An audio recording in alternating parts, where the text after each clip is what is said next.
Father, Son, and Violin. A personal life story tells the vivid of Mao's China. Daniel Olson Chen. Dedicated to my parents and all of their generation. Special acknowledgements. My special thanks to Ms. Mercedes Larbenz. Without her encouragement and inspiration, hard work in editing, artwork and her publishing assistance, this book would never have been made public. Father, Son, and Violin.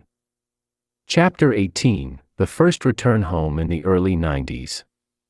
1. Being checked for ID card and temporary residence permit in Beijing.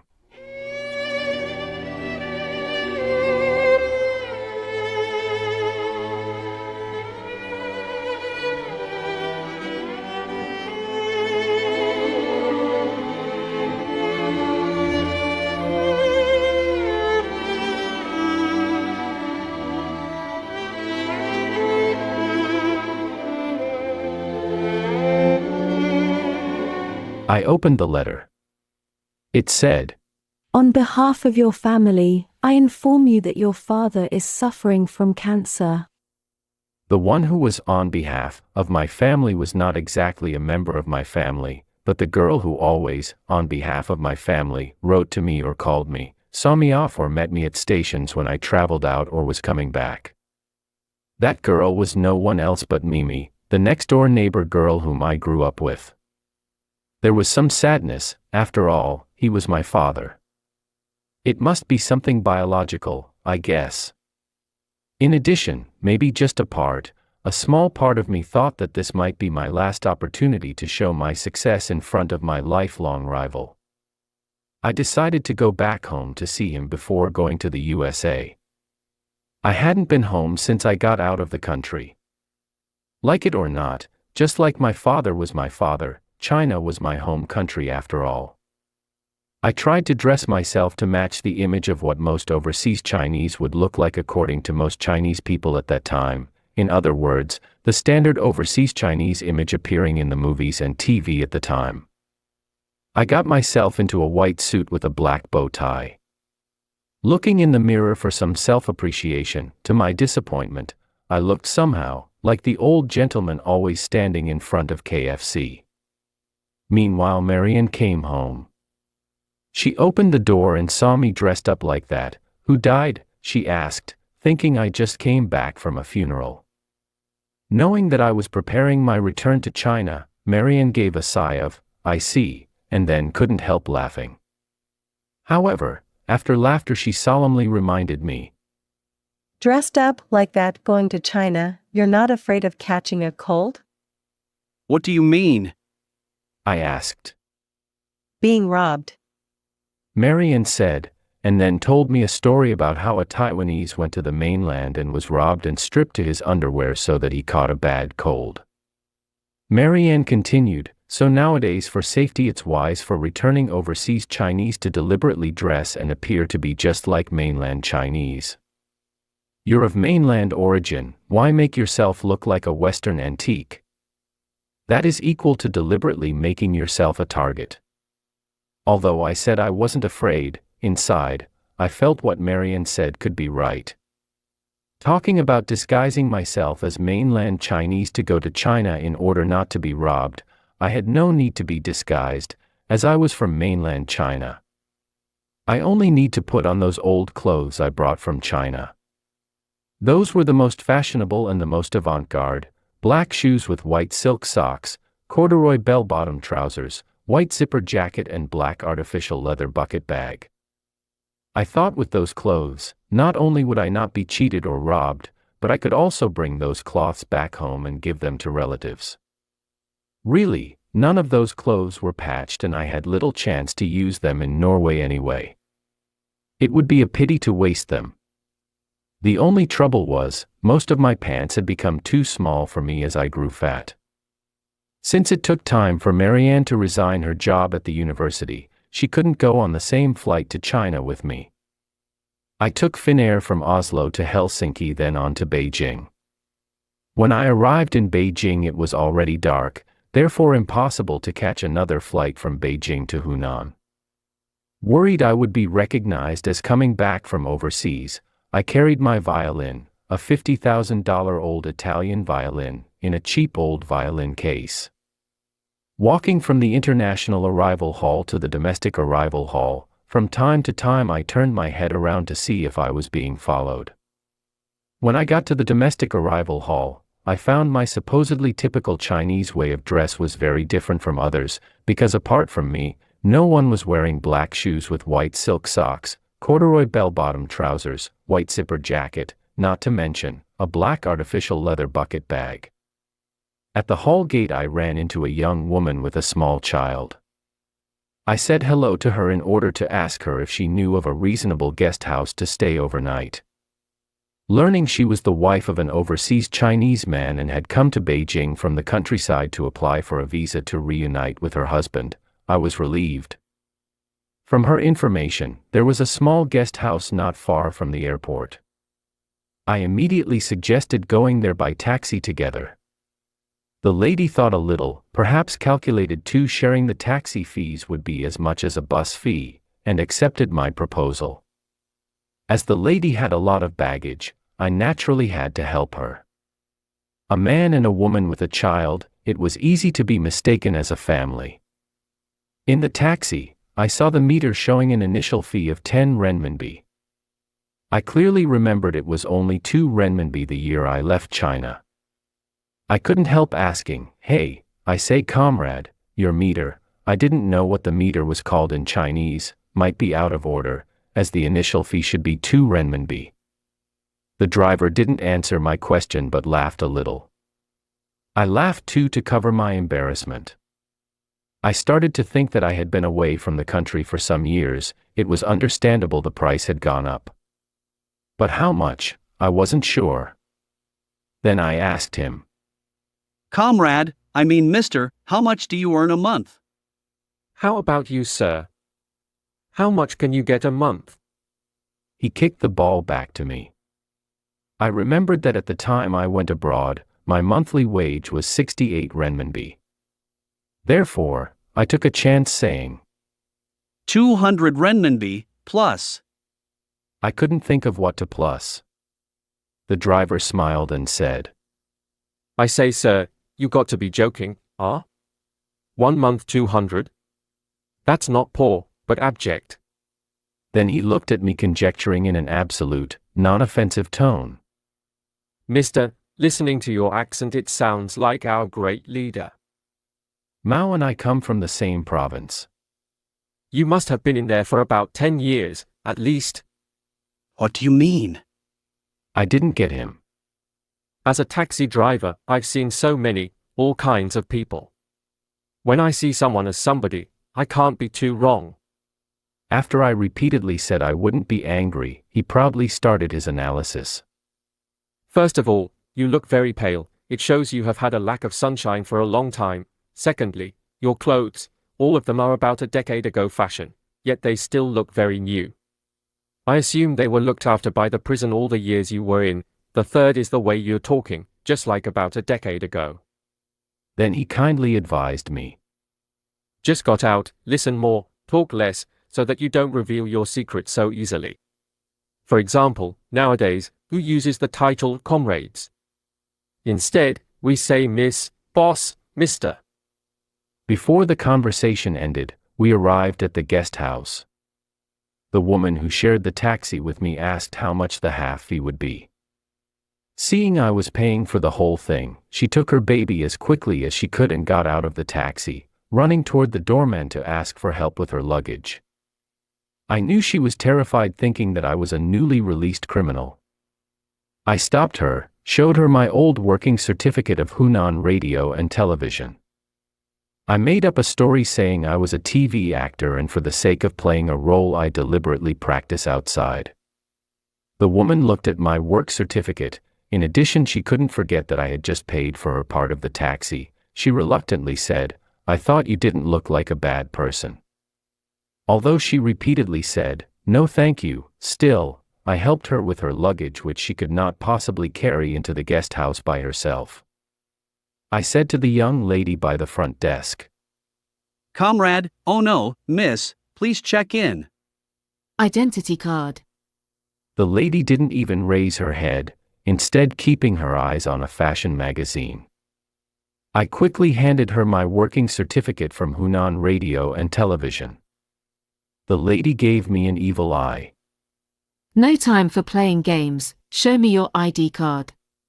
I turned around and saw the woman with me holding a credit card-sized thing in her hand.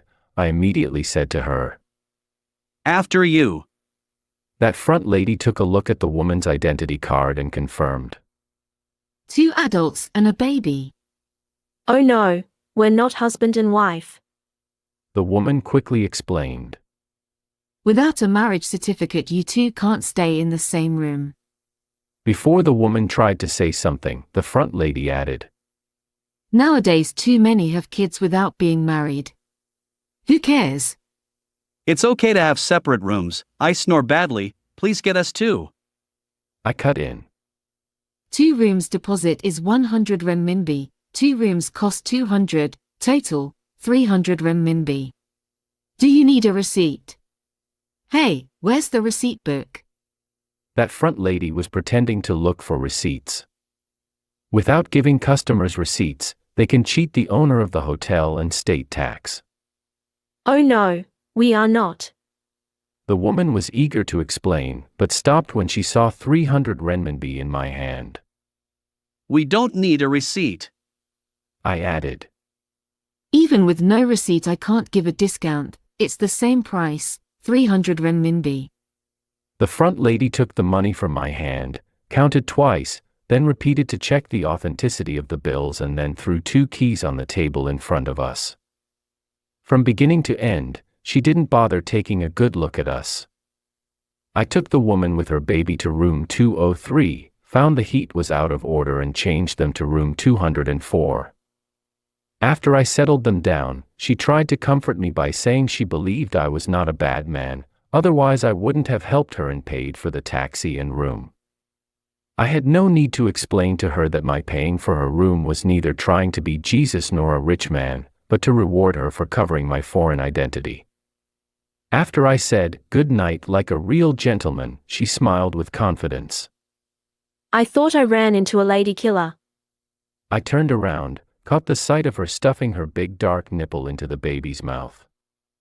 Embarrassed, I felt that to use the words lady killer was too much flattery of herself. Watching me walk out the door, she suddenly asked me if I was a corrupted official fugitive. Before I could deny, she comforted me. Don't worry, I won't betray you.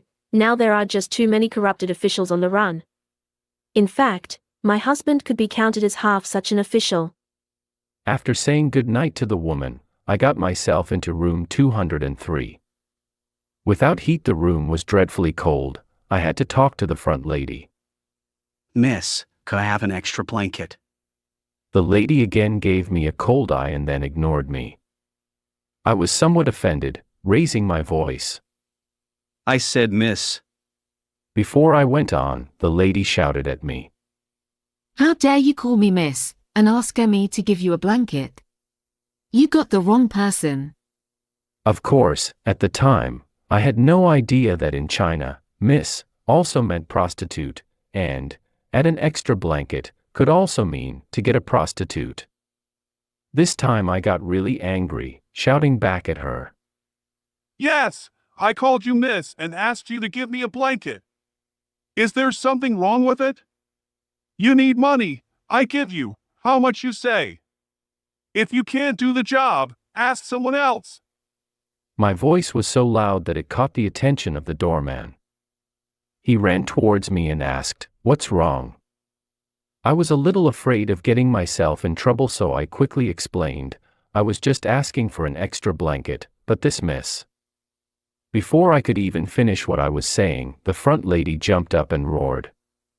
Who is miss? Your mother is miss. I was shocked by the extreme rudeness of the front lady. The doorman said to me with a mysterious voice, "There is no miss here. Guest, please go back to your room and rest." But I need an extra blanket. I still didn't want to give up my reasonable request. An extra blanket. That doorman put his voice even lower. You go back to your room and rest for a while. He winked at me. But, The doorman patted my shoulder and softly whispered, Don't make such a big fuss.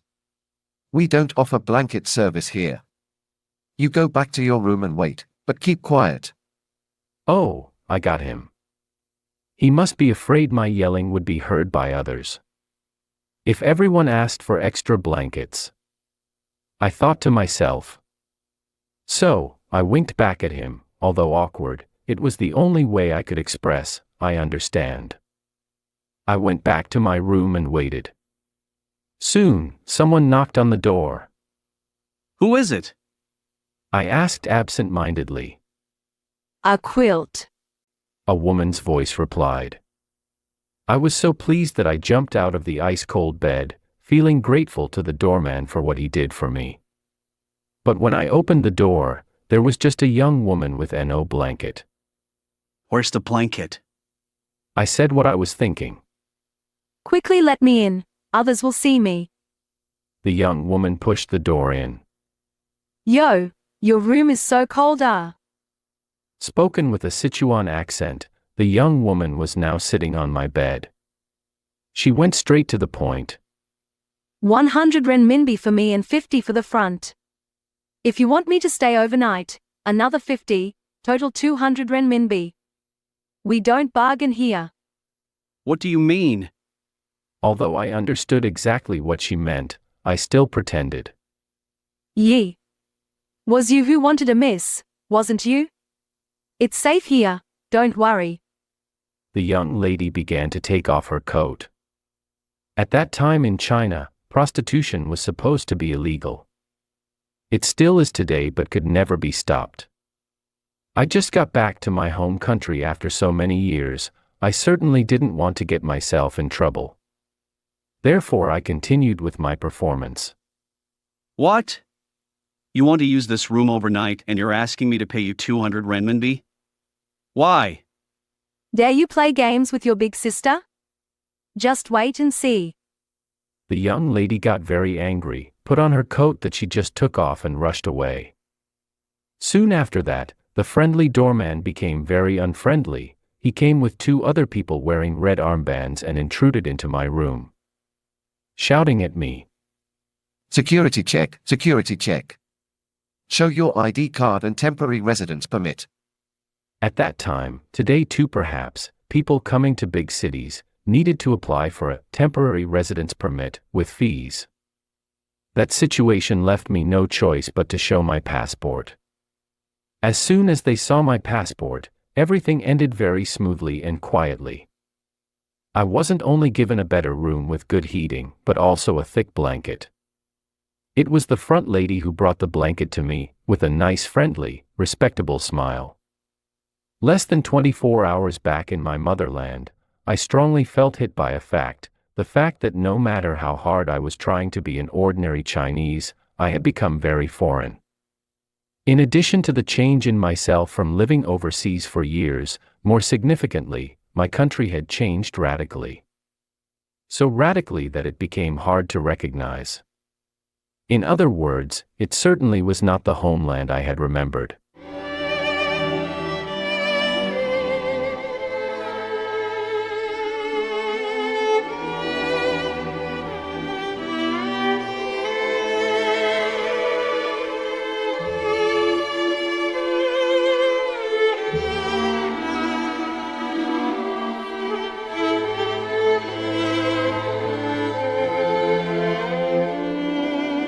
Two, my father in a hospital corridor.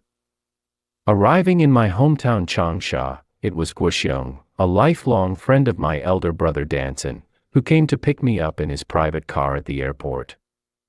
Besides him there was another person, the person who was not exactly my family member, yet had always been on behalf of my family to see me off and pick up at the stations. That person was of course, Mimi. According to Mimi, both my brother and his wife were in the hospital taking care of my father, therefore they couldn't come pick me up. I recalled back to a time during the Cultural Revolution when one of our uncles paid a visit from the United States to his homeland. He was received with a very warm welcome from the local government and the entire family. I felt a little isolated. Not seeing each other for some years, Mimi had turned into a woman. But the feeling of her change in appearance was only at first sight. Once she talked, all went back to the past. On the way to the hospital, as I chatted with Mimi, I learned that after the death of her father she took her father's job doing the same work her father and my mother did, in the same place, Pangea, where we grew up together. She took care of her stepmother as her younger sister, the daughter of her father and stepmother, went to study somewhere in the USA. After my mother's retirement, Mimi naturally became the link between my mother and her former working unit. Did I mention Guoxiong came to pick me up with his own car? Yes, he came with a Volkswagen Santana. The car that had disappeared years ago in Europe became the best-selling car in China during the 90s. At that time, someone owning a private car, that was really something, not to mention, a foreign car. Imagine, it was in the same country, the same generation in which possessing private property was thought to be a kind of crime. Even growing some vegetables outside under one's window was considered to be a wrongdoing. Since Deng's open-door policy and the slogan, to let a small portion of people get rich first, China had changed dramatically. Guoxiong had been working for the foreign trade company. That should explain everything. He was one of the small portion of people allowed to be rich first.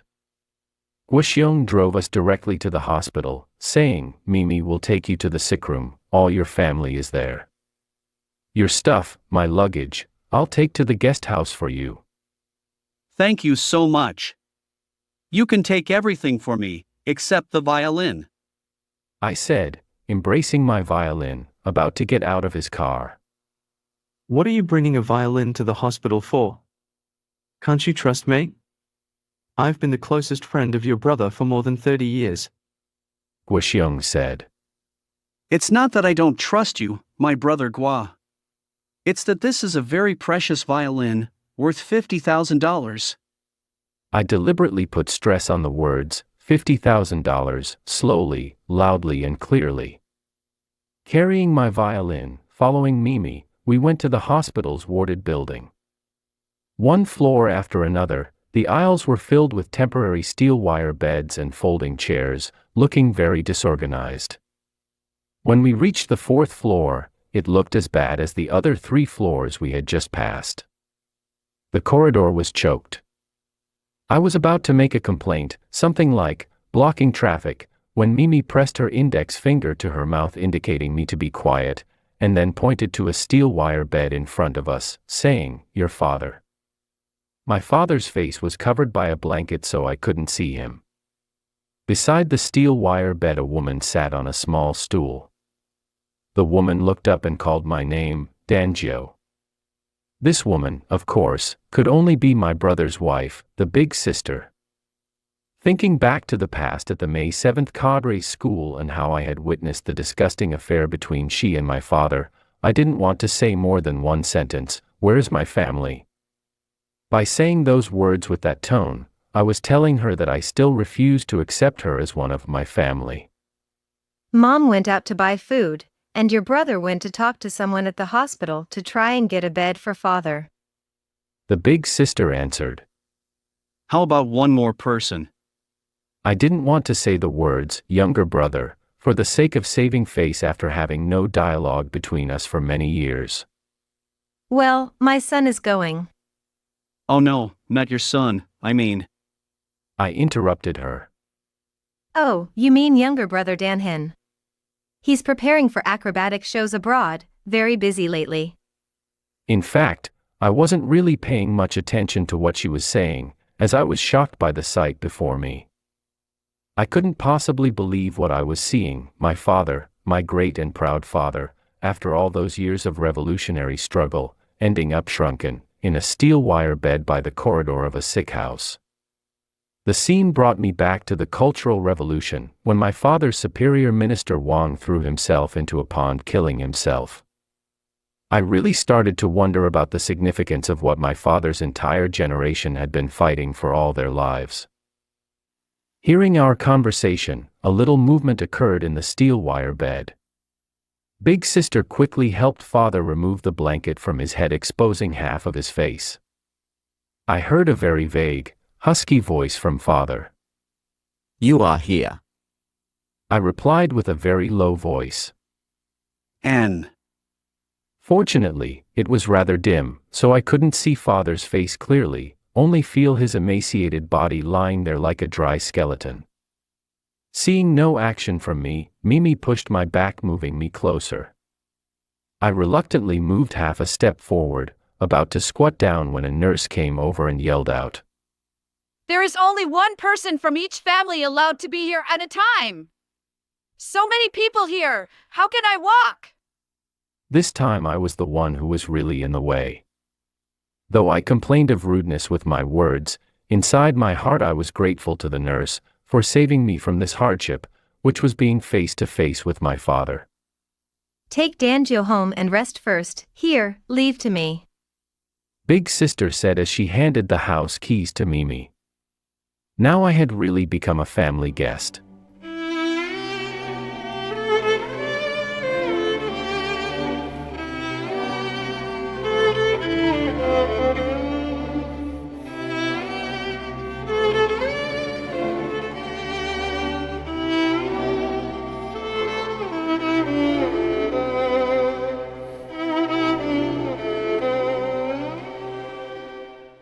Mimi brought me to an old dormitory building, skillfully opened the door lock, smiled, and said, Please come in.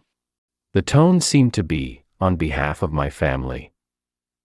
My brother's family was living on the ground floor, 2 rooms with a small kitchen, no sanitation, meaning neither bathroom nor toilet, and outside a small yard with 2 hens for the purpose of laying eggs.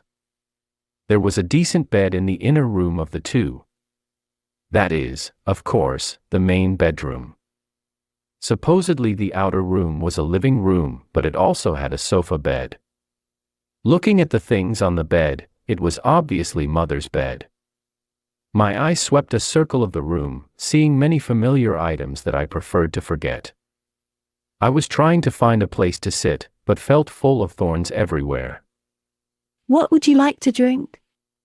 Tea, cola, or 7 Happiness? Mimi asked as she opened the refrigerator. What is 7 Happiness? I never heard of such a drink. I looked towards the fridge. Oh, that's 7 Up. In fact, this is not even 7 Up, this is called Sprite. Okay, I'll take Sprite. What you call 7 Happiness? Mimi passed me a can of Sprite. To my astonishment, the can was warm. Mimi explained. This refrigerator of your brother's has been out of order a long time. Now it functions like a cupboard. Just drink it. It doesn't concern. Mimi poured the Sprite into a glass for me. It doesn't concern is a saying widely and most frequently used in Chinese communities all over the world. But warm Sprite. It might not concern Mimi, but certainly concerned me, very much. If you don't want 7 Happiness, we can have tea instead. Mimi was about to make tea. Don't bother. I can have my drink at the hotel. I said in a snobby tone. Hotel? Why? Brother has already arranged a room in his working unit guest house for you. Mimi explained. No guest house, I'm going to stay in the Hunan Hotel. I emphasized. Hunan Hotel? That's expensive. Why must you stay there? Yes, it must be Hunan Hotel. I said it again. Mimi, of course, did not know the story in our family history. The story from when I was little and my father and mother took my brother dancing to Hunan Hotel for a New Year celebration event and left me all alone, at home, cold and hungry. It was at that time, I took a vow. When I grow up, I must stay at the Hunan Hotel once, all by myself. If you insist on staying in a hotel instead of a guest house, The new Huatien Hotel is a better one. As Mimi went on speaking, I was already out the door of my brother's, because regardless of where I stayed, any place would be better than the home of my brother. After Mimi worked to convince me repeatedly, I agreed to stay at the guest house, for one night and one night only. Following Mimi, we arrived at the guest house of my brother's working unit. As soon as I settled down and finished my restroom affairs, Mimi said, "If there is nothing else, I will go." Go where? I asked. "I don't know. Maybe to the hospital to replace your sister-in-law, or back to your brother's place to help your mother cook." Mimi replied. Aren't you working? I asked. "I'm working, but took the day off today. Your sister-in-law is no longer working. She had an early retirement." Mimi told me. Retirement. Only in her early 40s, retire. That was unbelievable to me. The business of her working unit wasn't very good. In addition, she was always taking long-term leave to look after your father, so she was persuaded to retire early from her working position. But retirement was a good way to put it.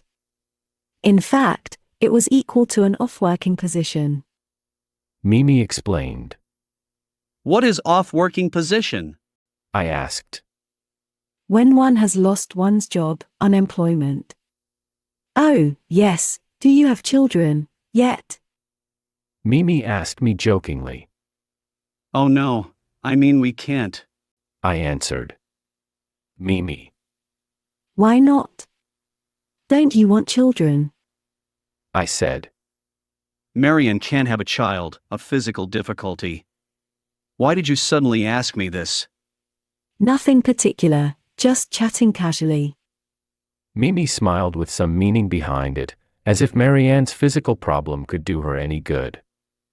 I was a little tired, so I flattened myself on the bed, but for courtesy's sake I kept the conversation going by asking her back. Now let me casually ask you, do you have children yet? "No, but I hope someday I will have one." Mimi smiled. I continued. How about a man? Have you got yourself a man? "No, I don't think I can have him, but maybe a child from him." Mimi said, and slowly she sat down on the bed beside me. "Remember," she said. What? I asked.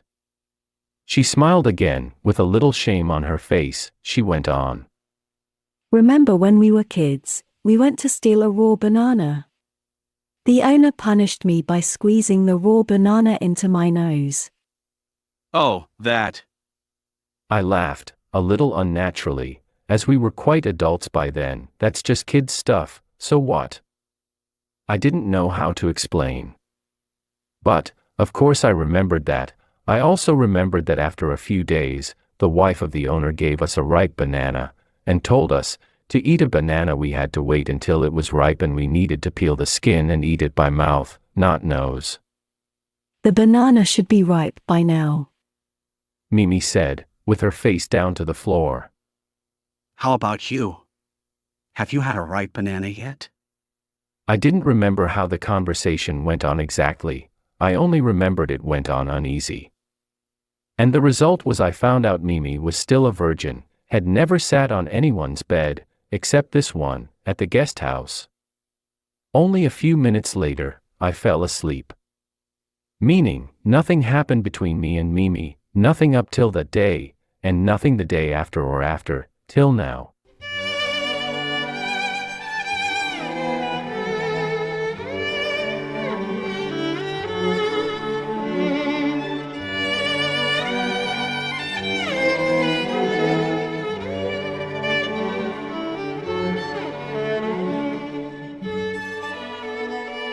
Three, Chen family's last reunion dinner. When I woke up I was surprised that the person in the room was not Mimi but my brother Danson. After all these years he looked very much the same, with an honest and kind smile, still healthy and strong, not like me, becoming rather full-figured. My very first question was, How could you throw him? I mean, you know who I mean, father, in the corridor? Danson sighed deeply, and then told me helplessly that it was arranged by my old schoolmate Wang Shi's father. Hearing this, I felt insulted and furious, thinking how could this Wang Shi be so cold as to do such a thing. But after my brother's explanation, I was grateful for having such an old friend as Wang Shi. In China, the government cadres are divided into very distinct ranks, though communism's ideology is equality. From a certain class to another class is classified as high rank, or middle rank, or general rank. My father's class was just one grade away from high rank, therefore he didn't qualify for the privilege of staying in a senior cadre's ward. The general sick rooms had always been overcrowded, simply no beds were available. The people in the corridor have to wait for someone to die to make a vacancy. That is to say, some family's joy comes from another family's tears. To even be able to stay in the corridor, waiting list, the patient needs to have some kind of relation. A very popular phrase was, back door. My father's back door was Wang Shi's father, as he was one of the authorities with influence at the hospital. It was he who claimed that my father's disease had scientific research value and therefore needed to be observed every day, closely. With great effort, Dr. Wang managed to get my father on the corridor waiting list, waiting for a young man inside the room to die and get his bed. Seeing I was rather shocked and puzzled, my brother chose a relaxed tone and with a sense of humor said, "This is China. Not Australia, or Norway. He paused. Let's eat first." Okay, where do we eat? I don't really like Huagongdian. A well-known restaurant in town. I intentionally talked haughty. Today we eat at home, because of your coming back. Mother started to prepare a week ago. She began cooking yesterday, making many dishes you like, rice powder, steamed pork, fried liver, etc. You will see with your own eyes, a whole table. What? Taking me for someone who just got out of prison? I laughed, with complicated feelings. Carrying my violin, with my brother Danson, we went to his home. Just at the entrance we ran into our younger brother Danhen paddling a tricycle used for food shopping at the unit dining hall. There were two people sitting on the tricycle, my father and Danson's wife, big sister. After so many years, my younger brother Danhen was no longer a small pile of bones covered by a sheet of thin skin. Instead, he had turned into a bruiser. Yet our formerly strong father, to the contrary, had become a small pile of bones with thin skin. Under such circumstances, I concentrated my attention too much on my younger brother Danhen's facial expression, just in case, so as not to lose the opportunity to say hello to him after so many years of non-diplomatic relations. Thinking of how great the natural power was to reverse things and humans, sadly, Danhen pretended to be too busy to greet me. Obviously, it was not time for our diplomatic relations to be normalized. Therefore, I pretended nothing had happened and went into Danson's home in front of them. Seeing Big Sister and Danhen were going to sit our father on the sofa, I immediately removed my violin from it, purposely murmuring, "Don't sit on my precious violin." I searched for some better place to put it but failed. How about you put it on the cupboard, together with your old broken white violin? Danson suggested. Mentioning that broken white violin, my heart was startled. It brought me straight back to the old days when I had made it and my father smashed it during the Cultural Revolution. But the atmosphere there didn't allow my thoughts to go any deeper, and I was really so eager to show off my precious expensive violin to the whole family, to make them proud of me, or regret what they had done to me, or envy my success. For this purpose, I pretended to be angry with Danson for what he said. How could you think the same of this violin and that violin? This is an old expensive Italian violin, worth $50,000. It's US dollars I'm talking about. Again I stressed. $50,000. Slowly, loudly, and clearly. However, the pity was, There was no one in the family impressed by the sum of money except the pretty wife of younger brother Dan Hens. What a disappointment. Mother and big sister were busy in the narrow kitchen and Mimi was busy transporting dishes from the kitchen to the table. A rare family reunion dinner was about to begin. 3 brothers plus Dan Hen's wife sat down around a table. Danson gave an opening speech. Now Danju is back. We come to discuss what we can do and how we can help our father. Honestly, I wasn't prepared for Danson's proposal. As Mimi wrote in the letter that father was dying, I thought I was called back for farewell business. By the way Danson looked at me, I had no way to escape but by saying something. What and how can we brothers help with father's disease? What about the hospital and the doctors? Besides, when we were small, father always said that we brothers were all unreliable and if he was to be sick he could rely on his Communist Party and the socialist system. Hearing that Dan Hen, Dong, stood up, looking at not me, but the ceiling, as if he was going to take some action. His wife pulled his arm. What are you doing? Stupid. WC, I have to go. Dan Hen left the table and went out. Danson was obviously let down by my words, but he kept himself calm and added softly. It's all right to say depend on the party and the system, but when reality comes, it's a different story. Nowadays the government is working on healthcare reform, who knows what kind of changes they're going to make. No matter what changes they're going to make, it will only be better for the government and worse for the people. Many work units have, in fact, abolished the free medical care system. Though in principle all of Baba, your father, hospital fees should be covered, in reality, only some basic cost can be reimbursed. Any slightly better medicine or something with nutrition have to come out of our own expenses. Guess who made such a comment? It was my mother. She said that when she was carrying the last dish to the table. What she said, and the way she made the speech, literally surprised me, making me wonder. My mother, the most revolutionary woman in New China, how and when did she change to be one who held what the Chinese call society disaffection? All the dishes were on the table. Mother, big sister, and Mimi were all also on the table. After hearing the topic of healthcare reform, Mimi inserted a sentence. I heard that soon, the whole nation will implement a private health insurance policy. Father made a bitter laugh, removed the dentures from his mouth and indistinctly said something no one understood. Big sister quickly stopped him by saying, "No more about that." What did Baba say? Dan Hen's wife asked. Baba said we do not have to worry about his health insurance. For when the time comes, he will have completed his mission of human contribution and should have already met Mr. Karl Marx. Big sister interpreted, but also added a sentence. Don't listen to what he says. Nonsense. Big sister put one piece of meat into her mouth, chewing it softer and then put it back on a spoon and fed father.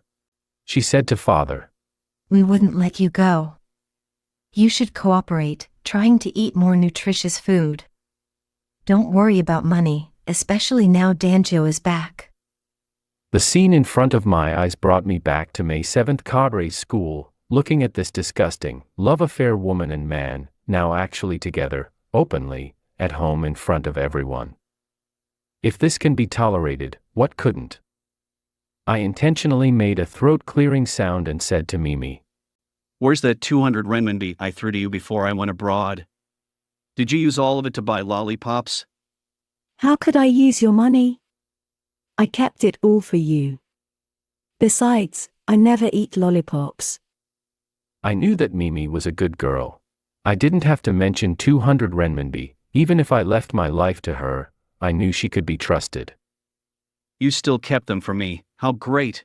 Please pass all 200 yuan to my brother, to use it all as my father's nourishment fee. I deliberately stressed 200 yuan, and all. Baba is ill and you give 200 yuan, 200 only? Dan Hen's wife said to me as she held her husband down. 200 yuan isn't enough? It's a lot. It filled a large envelope when received. I counted 3 bills of 1 yuan, 21 bills of 50 fans, and the rest were all small notes and coins. That's all I got from our parents to support me in my university education and further education abroad. Now I give it all back to him to pay for whatever is needed. Isn't it fair? Do you think to save 200 yuan was easy for us? Mother clipped out a piece of fat meat from a dish. She could use chopsticks to catch meat. It meant Mother had recovered quite well from her stroke during the Cultural Revolution, and angrily said to me, That 200 yuan was saved out of one cigarette after another from your barber's mouth for many years. Remember picking up cigarette ends for barber when you were little? Barber saved all the money for your education since then. Hearing Mother say that also reminded me that I had no memory of Father ever buying cigarettes. No matter if he had come back from the countryside or some kind of political campaign, he would always bring back tobacco leaves. He dried the leaves, spraying some alcohol on them and heating them in a pot and then rolled up tightly, finally slicing them and putting it all inside a small rectangular iron box, ready for use. I had always wondered why Father didn't take the easy way and just buy a package of cigarettes instead. Suddenly it was all clear. He was trying to save every single fun of money for our education. So that's it. Such a touching story, how could I not have thought about it before? Instead, I looked down on that envelope, disregarding it, not knowing that, not only was it filled with small money but also great hardship and affection for many years from Father. I had even thrown it to Mimi just before boarding my airplane and asked her to buy herself some lollipops. I now understood how valuable that 200 yuan really was. The real significance was not the amount itself, but my father's feelings and wish to support our education and pass the message to me that he did his best. Thinking of that, my mouthful of food tasted of nothing. I was busy with what was in my mind. Mother went on with what was in her mind. The doctor said your barber's cancer resulted from long-term cheap, bad smoking. She clipped the big fat piece of meat, making a circle in the air, not knowing if it was to strengthen her point or to draw my attention. That piece of fat meat came down into my bowl. I lowered my head to hide my shyness and made a complaint to hide my embarrassment. When we were growing, our bodies needed fat meat. You gave us vegetables, and now we want to lose weight and need vegetables. You give us fat meat. Dan Hen's wife quickly agreed with what I said. The fat meat is really too oily, you see, oil is dripping off. Using all this oil could make another side dish. From now on, no need to use so much oil. Danson laughed and sighed, saying to his young sister-in-law, Think of the 1960s, we were all dying from starvation. One can understand why people our age are so hungry for oil. Talking about oil, I took the hard-to-get opportunity to make the family history joke about Dan Hen frying oil beans without fire when he was 3 or 4 years old. The friendly approach received no response from Dan Hen. That made the very funny story not funny at all. Father seemed to understand my effort. He made an ugly smile and a gesture. Big sister immediately interpreted. Baba says, we all help ourselves, no need to pass food to each other. Seeing this fat woman acting as Father's spokesman grew my anger again, and I said, How come this woman turned into our old man's stomach worm? The old man makes a gesture and she knows what kind of gas he wants to punch out. How could you talk like that? It's all thanks to Pangea's help that the family is still in shape. It seemed Mother had for a long time wanted to praise Pangea. That was a golden opportunity. Of course she wanted to say more. I'm not well myself, like a mud-made Buddha crossing a river unsure of the safety of myself. Eldest son has to work, second son is abroad, couldn't do any good, the youngest one lives far away. Our family depends on Pangea to glue us together.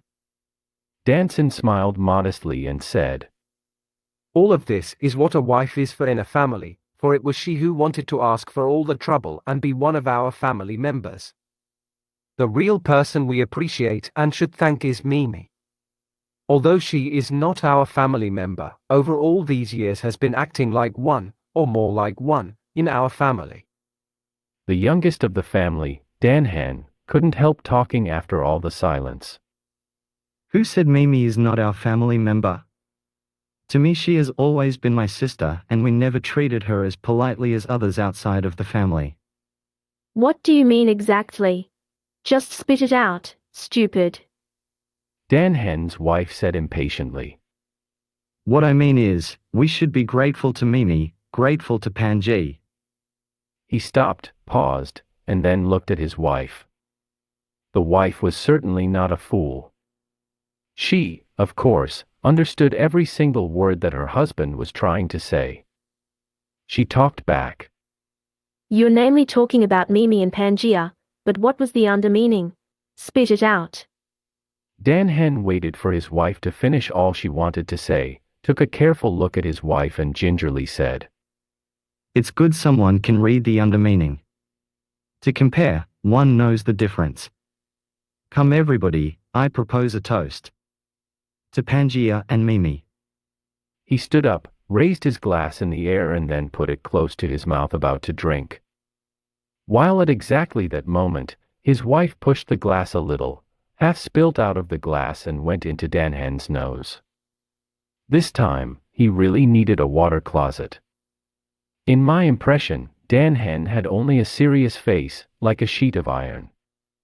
It wasn't until that day, I realized he could be quite funny, on the right occasion.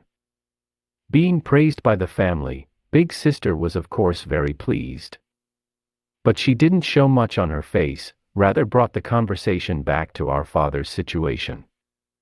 That made it look as if she was the one worried about father's disease the most. She said, It's useless to thank me at this moment. Someone has to find a back door to move Baba into a senior cadre's ward. If we wait for the young man to die in order to get his bed, I wonder when that would be.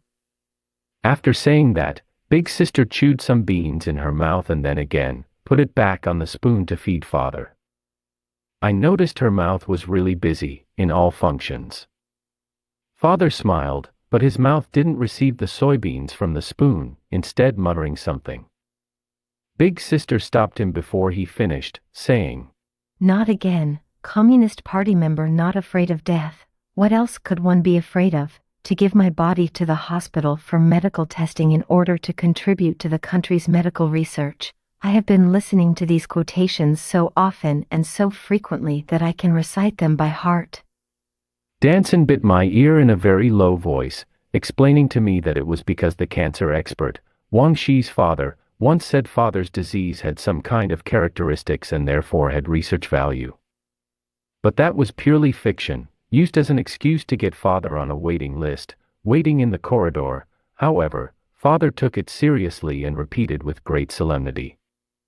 As long as I can contribute to the medical research of my motherland, my life has meaning to go on. For that, I would rather give up a quick death and live in pain. What was more, father wrote in his will, After my death, I donate my body to the country's medical research. As I am a Communist Party member, I live as the party's human. When I die, I will be the party's ghost. And so on. Big Sister took her husband's topic and said to father, I say, Comrade Chen, please get realistic. Who cares so much for your party or country anymore? You have devoted almost all your life to the revolution. Now is the time to think of yourself. Eat more and have your disease cured. When you go back to your work unit, try to get promoted to one higher class so that next time, you can stay in a senior cadre's ward, not a corridor in a general sick house like now. Big Sister's speech sounded rather sarcastic to me. My anger pushed me to grab this chance to attack her hard. I said loudly, Who caused that mess at the May 7th Cadres school? If it wasn't because of that, our old man would have been promoted to a high-rank senior cadre years ago. Dan Pan smashed his chopsticks on the table. Say it more clearly, what does that mean? Why does that girl care for our old man so much? What do you think she learned from Lei Feng? Lei Feng was a Mao-made figure who only did good things, never bad things to people. I didn't want to show my weakness so easily. Dan Dong once again stood up. Danson was quickly trying to put out the fire by saying, Come on, brothers, we family cannot meet so easily, now finally we meet. Not waiting until Danson finished, Dan roared. Who wanted to meet him? Remember that year? Who broke our family into pieces? Doing nothing good but spoiling everything. All that Baba said about him couldn't be more right. After this thing disappeared, we finally became more like a family again. Why ask this thing to come back and spoil us again? Sit down. How could you say things like that? Danson was doing his best by saying that to Dan. Dan sat half down, but it didn't stop his anger. Wasn't I telling the truth? Doing nothing but giving sarcastic comments. I said there was no need to tell him anything about the family, just think as if we don't have such a thing in our family, so that we could live much more peacefully. As the elder brother, being talked about like that by the younger brother, I felt much loss of face. But looking at him, all the huge muscles, I understood that if we exchanged fire I was in no way a worthy opponent. Remembering how I used to bully him so much, I had to take care not to be foolish enough to give him a chance at revenge. Moreover, I just came back from the West. I had to show some elegance and class. Therefore I could do nothing but laugh dryly to cover my embarrassment. Perhaps trying to keep the balance, Danson argued with Dan by saying, How could you say that Danju is doing nothing? He did come back to discuss things with us. I finally seized an opportunity to save my face a little, I said. I didn't come back to discuss things with you guys. I couldn't go on because if I went on to say, I thought I was wanted for the funeral, it would be equal to lighting the fuse to Dan's fire. Therefore, I quickly changed to, What could we possibly do to help father away from his disease? In reality, isn't it enough for that woman, Pangea, to take care of him? Do you think it's easy to take care of a sick person? All of a sudden mother went back to her natural bad temper. Every meal has to be fed spoon by spoon, changed diapers several times a day. When stool couldn't get out, fingers had to be used to dig. Going up or downstairs he has to be carried on the shoulder. The more words the more mother got agitated. In such a matter of principle, I simply could not give up fighting. I also went back to my original rude feature, shouting at mother. Does this man, father, deserve respect from you and the whole family? All of what he did with that woman, big sister with the nickname Pangea, at the May 7th Cadre School, that ugly, shameful, disgusting scandal, God knows, ghosts know. Dan jumped up again, this time a physical fight was unavoidable. Danson quickly stepped forward to stop his youngest brother, who was about to hurt his younger brother. His many efforts seemed to be in vain. Danson had to leave this arduous task to the youngest brother's wife. That made things much easier. Only an eye stare of the wife and the husband had to obey, reluctantly though. By then, big sister cried out, saying, Taking this chance while everyone is here, let's make the whole matter clear, otherwise Baba has to carry this unjust blame all his life. Unexpectedly, the truth is, actually a very touching story.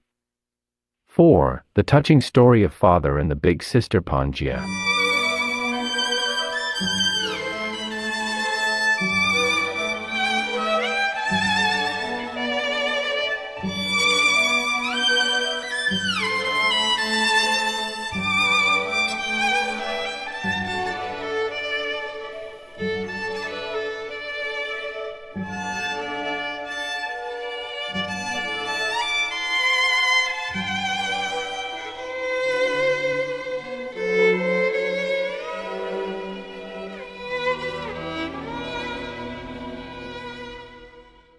4. The touching story of father and the big sister Pangea.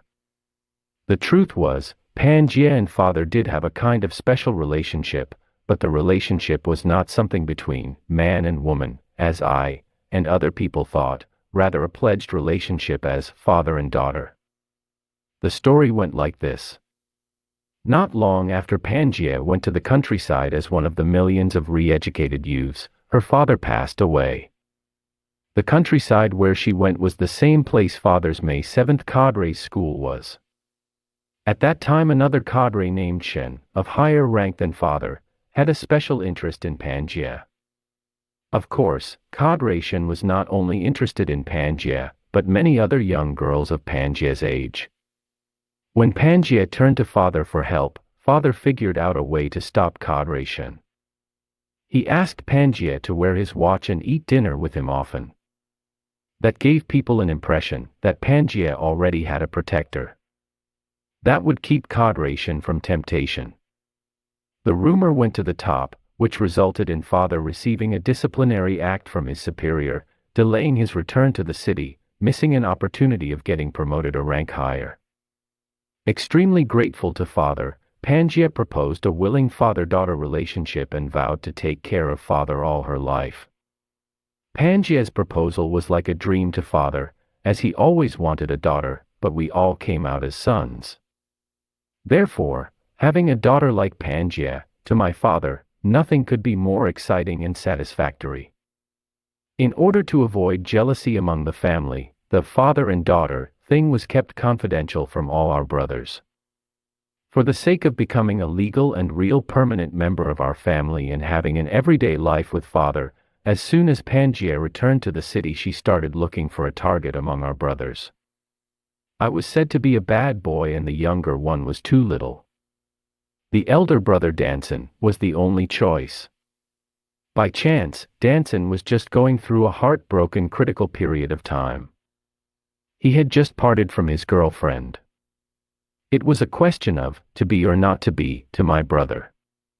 At this time, Pangea appeared. Of course in the beginning there wasn't much about love between them. Pangea had her purpose. Danson has always been a very good-hearted boy and could never reject anyone. Gradually, Danson started to realize Pangea was a good girl, at least far better than he expected. Although it wasn't a hot love story like all the movies, as good friends or even life companions it was not entirely impossible. Yet there was one question that worried Danson a lot: am I good enough for that kind of lovely girl? Later, it was the rumor about Pangea and father that pushed Danson to make his final decision. Of course rumor was ugly, rumor hurts, and once, Danson was pushed to the edge of collapse. What's worse was he couldn't even ask father if the rumor was true. After going to the southern mountain alone, through quiet thinking, Danson was brought to the following conclusion: if that rumor was true, as a son he should take the responsibility to accept the girl with a bad reputation because of one's own father. If the rumor was false, he was also willing to take the unjust blame for father. As a son who lost love, it would be better to do something good for the family than just disappear from life. Like that, Danson married Pangea. Just before they got married, Pangea insisted on taking a physical medical examination. This proposal was quite beyond Danson's expectation. Of course he didn't know that having a physical medical examination was something Pangea really wanted to do. For hundreds of explanations or statements of their innocence wouldn't be as good as one word from the doctor. That word was virgin. However, the best part of the story was not all listed above, but my brother Danson was wrong about one thing. That was, he thought the love in his heart had died. With the marriage, Danson started to be in love with Pangea and believed his life could never be better or happier than to be with his wife Pangea. Pangea of course felt the same, not only to become a member of the happy family, but also, she got the best husband in the world. Someone calls our family a happy family. If that was the case, am I not a guy of lucky but not aware? After hearing this story, I paid a respectable look to our thin and shrunken father on the sofa, suddenly feeling him become greater. Perhaps this story was too emotional, as afterwards everyone was dead quiet, each eating one's own food and chewing one's own feelings. Everyone except the pretty young wife of Dan Hen, who from time to time asked me, "Do foreign countries have this or that?" Although I had no idea of her intention, at least it lubricated the atmosphere. The dinner was about to end, but the discussion of father's problem ended nowhere. Therefore, Danson had to make an accent to his closing speech. About our father's situation, there is no one we can rely upon, except the brothers of ourselves. This dinner became the last reunion dinner of our Chen family. Just before I walked out of Danson's home, my pretty sister-in-law reminded me suddenly. Don't forget your expensive violin. I realized how lost I was. It seemed this time that I came back to see my father, the violin was brought in vain. Watching me carrying my violin carefully, the young wife confirmed. Are you sure the violin in that ragged case is worth $50,000? Boasting it, aren't you? This question would be meaningful if it was coming out from my father's mouth. 5. Something has to be taken seriously. I expected Mimi to walk me back to the guest house, but Danson took her place.